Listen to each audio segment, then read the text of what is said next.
Hi, welcome to the Mad Max channel with another episode of Is It Worth the Gold? So what we got? The Tirpitz. Health point 69,000. Armor 19 to 360 millimeters and a 24% total damage reduction. Main batteries consisting of 4 dual turrets, 380 mil guns, secondaries being 105s and 150s, which are very good. Speed of the torpedoes are 64 knots with a 6 kilometer range. Very good, but easily knocked out. Aircraft AA is 2.4, 2.4, 4.2, 5.4. However, keeping in mind those ranges are increased by the commander, otherwise normally the less. And we'll come to the AA a little bit more further on. So, maneuverability 38.5 knots, 850-meter turning circle, and a rudder shift time of 16. Maneuverability wise, it's alright. It's great for chasing other battleships, which we'll realise in a bit. Concealment 15.9, the sea 14.8 air, and 15 in smoke, which I think is affecting all the ships, or it will be affecting all the ships with the new update, which is going to mess up a bunch of things. Anyway, down to the main first compartment in a minute. The ship versus something you normally wouldn't do as a compartment, the mighty Yamato. But down to the next point of upgrades and stuff. Oh yeah, torpedoes. Compare the ship with the Bismarck. It would normally have another 2 lifeboats in place where the torpedoes are. They are very vulnerable to be knocked out. High explosives rounds make a mess. So currently I've got a spot aircraft, but normally not. This ship doesn't fare well with torpedoes. It's the reason why I haven't got concealment. Obviously, it's a close range battleship, so go quite close range. It will take fire damage. Obviously, secondaries is the most important thing behind that, and that's what I've concentrated on in Tirpitz. Same as the Bismarck. Commander-wise, dual fighters, slightly faster turn rate because you go close to close. Repairs, and then concentrating everything on secondaries and fire reduction.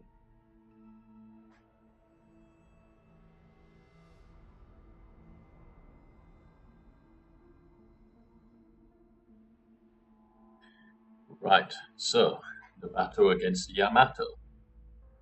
How does she handle? Well, fairly well, I'll admit. Well, we'll see that in a second. So, let's start this map. Jumped ahead a little bit while we're meeting up then. So obviously, the Yamato is obviously familiar with the theory that it can overmatch battle armor. The Tirpitz side armor is what you want to show the Tirpitz to an angle.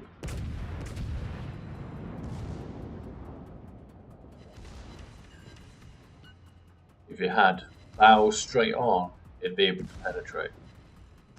But with a slight angle to the side, with its main belt armor, it can repel the main battery guns. However, I will admit I am fighting against a computer here.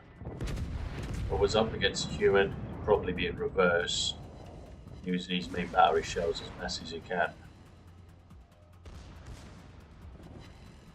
Now, Yamato's top speed is about 27, I think. 26, 27. I have the top speed of 30, so I will be gaining on him. If I'm coming up against someone with a ship like this here, I would want to show one chocolate side, one not chocolate side. But what I mean with that is, torpedo launchers are very vulnerable, but also very useful. So you put all the damage on one side. If one torpedo launcher gets knocked out on one side, you always just do a last minute turn, use the torps on the other side.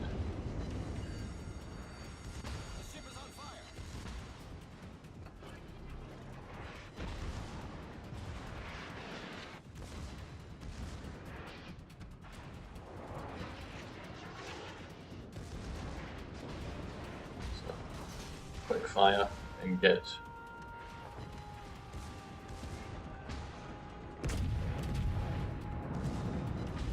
add on. This is not a good angle, so need to straighten up a little.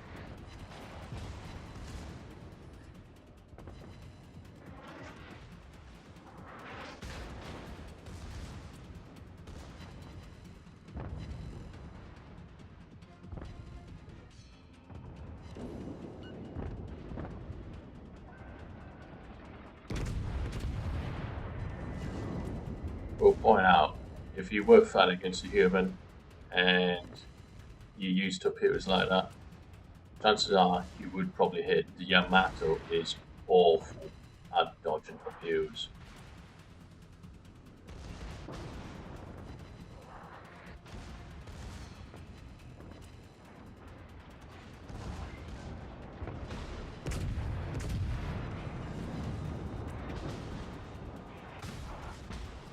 At which point it looks quite unfair as a match.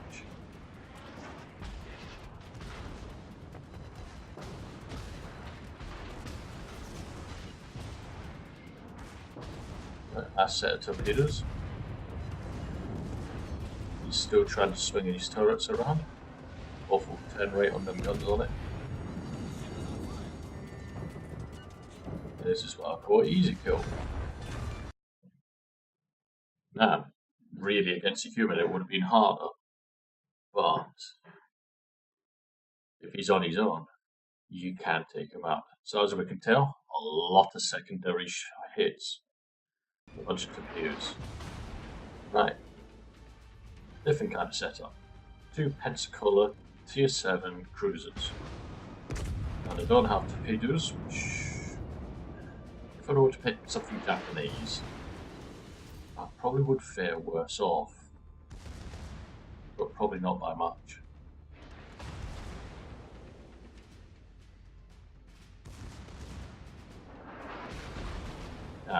If you use manual secondaries, you have to pick one target. You won't be able to shoot at 2 at once, which is good remotely, and bad in other. Means if you are fighting against multiple targets, you're screwed. But if you're fighting against one, you're right. So in this particular case, I can concentrate secondaries on one ship while I'm trying to soften up the next.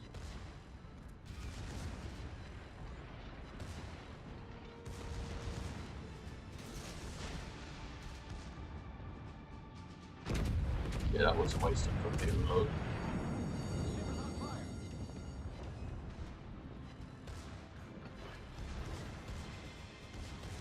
Typical main battery syndrome or penetrations.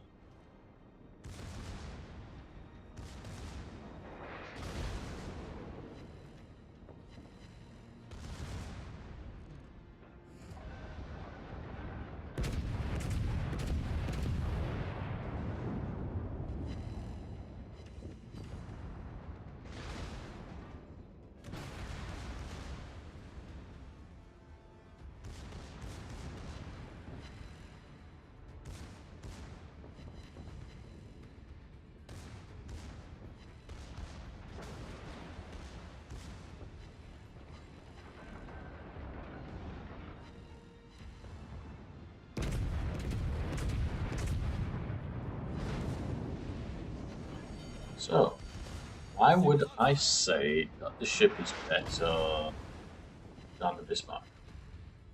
And why would I say it's worth the gold? Well, first off, you wouldn't need too much experience to get one of these ships. Secondly, is it better than Bismack? In certain small aspects, it is. First off, it brings in a lot more credits. You can play one game with this with a premium account in the morning, and you get one of them supply boxes. And you don't actually have to play that well for it to either. Does it make a lot of money? It does. Not as big as the Missouri. Other great feature, it has torpedoes, which can become useful if they're not knocked down.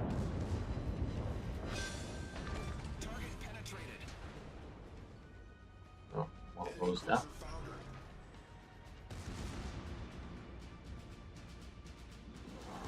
Down to the point of making money.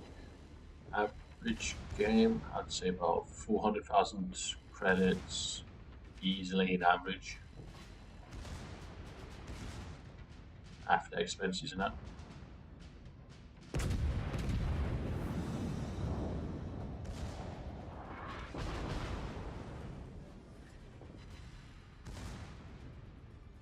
So that's two Pensacola class Tier 7 cruisers. And if they were humans, the only thing I would have said that they could have done differently than what they've been doing is longer range to stay out secondary batteries. But besides that, two of them wouldn't last. Right, Dan, against a matchmaking that sounds crazy, but because this is the computer in it, it doesn't really make much sense using them. And what is 3 Tier 10 gearing destroyers against this ship. So the only reason you would have a loadout with a spot aircraft is if you want extra range, or compensate the fact that this thing doesn't have something that the Bismarck has. That's hydroacoustic.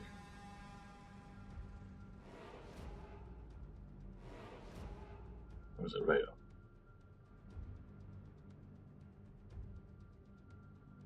One of the two anyway. One of the two which would help you find a destroyer in smoke or hiding or close range.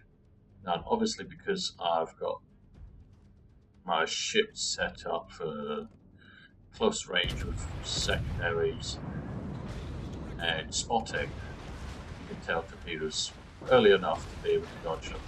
Not that the computer's any particularly good at shooting torpedoes or hiding a destroyer. But I will admit they are very good at group packing 3 destroyers.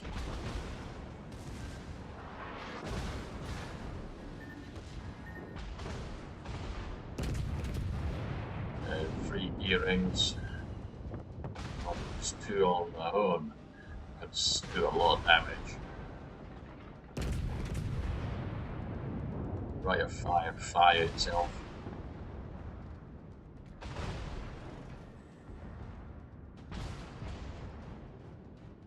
I mean, any competent humans would have probably just stayed in hiding in this multiple samples of torpedoes here and everywhere in some kind of combination.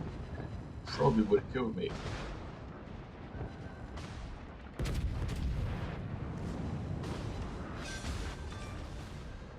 We've sunk an enemy destroyer. Well, nearly down to half health. 2 gearings with his main batteries.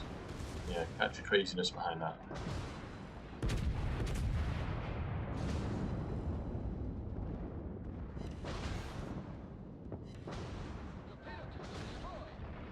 No, the torpedo tube's destroyed by and destroy his main batteries. Oh, he had an early death.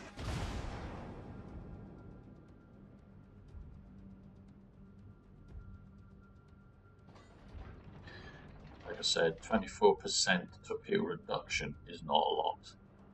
And this ship, well, class, this as well as the Bismarck, both have one weakness.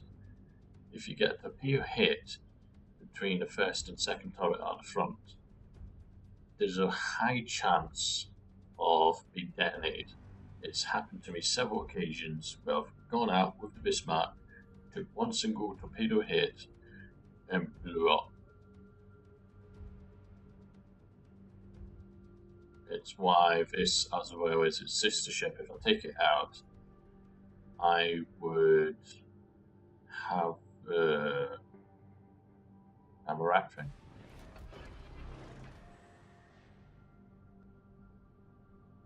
You have 100% excess survivability of it.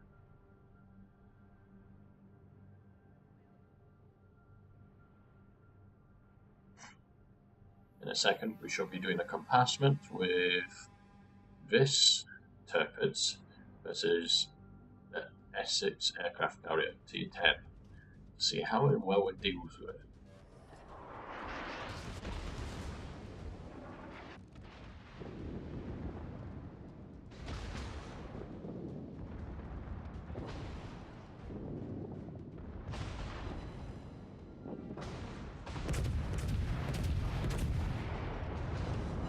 Shell velocities are very good on this ship, especially hitting destroyers. This is not as good of a multi-tool as the Schaumholz, but it gets close.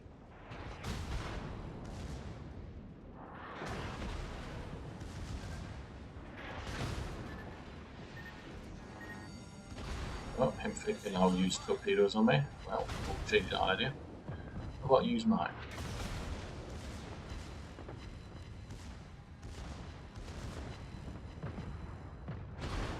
Any normal human would think, let's go inside on.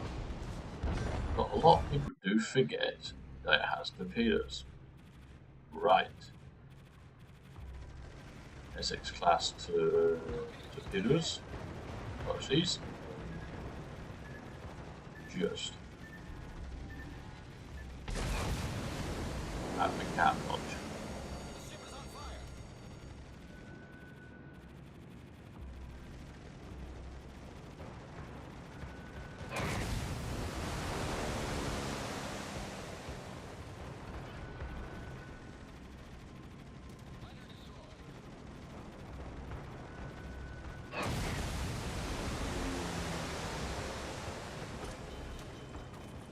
Now, my biggest gripe with consumable reloads is aircrafts.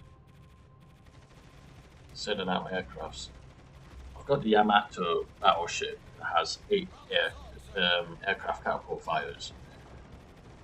And I don't think a game lasts long enough to actually have them all in the air, even the premium gold ones. I do need to consider changing the reload times of those.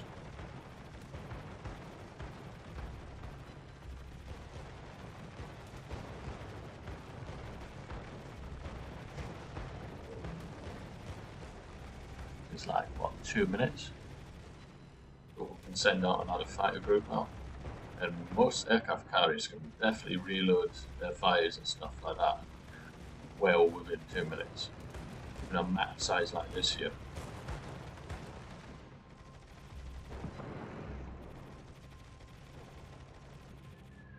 As we can tell, the Tirpitz is not brewing at shooting stuff down. Even a fighter squadron that was basically overhead, just flying around, just couldn't be stripped down. So, keeping that in mind, the Tirpitz is good at setting fires with its main batteries, or dealing with destroyers very well. Can it do citadels? Yes and no. With its slightly smaller caliber size, it struggles a lot. Accuracy? It's quite good.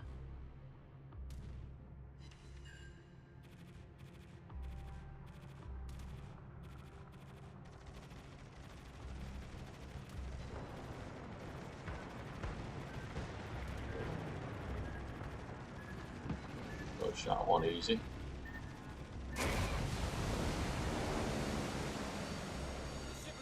I'm going to dodge that anytime.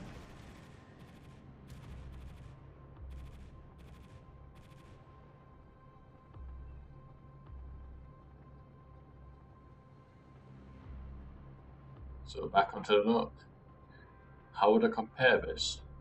Well, if you happen to play World of Tanks, this is like the lower tier 8 tank. Good side armor, good-ish frontal armor, fast reloading guns.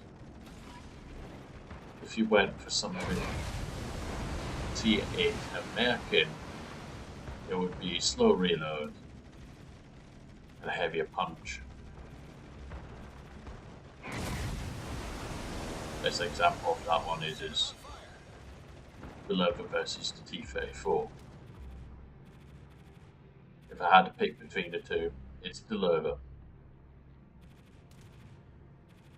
Same with this ship here. It's a T8 premium ship. Can't really fault it. Was it worth the cost? Yes, it was. Have I had some awesome games in it? Hell yeah. The idea of taking that out a Yamato with this thing, I've done it. Several occasions. You do end up in tier 10 games with a ship like this. And this is a good ship to actually go into tier games.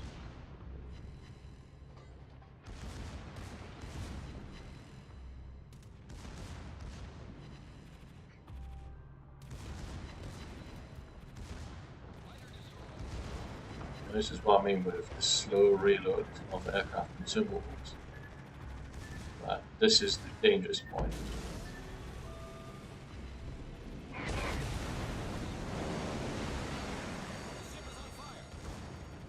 Taking a torpedo hit between them two turrets is dangerous.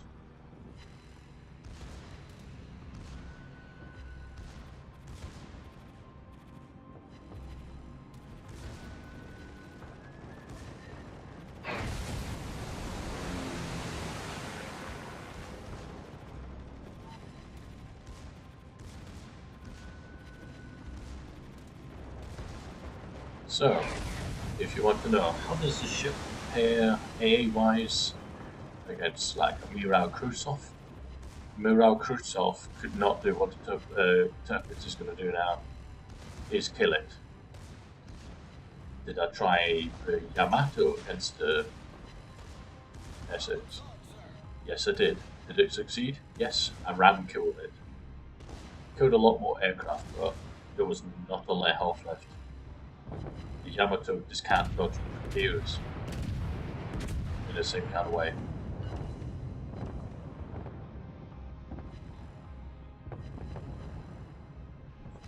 So on that note, I'd like to thank you for watching. Like and subscribe if you fancy. And with a bang, I'll catch you next time. With a bang. Bang. Come on!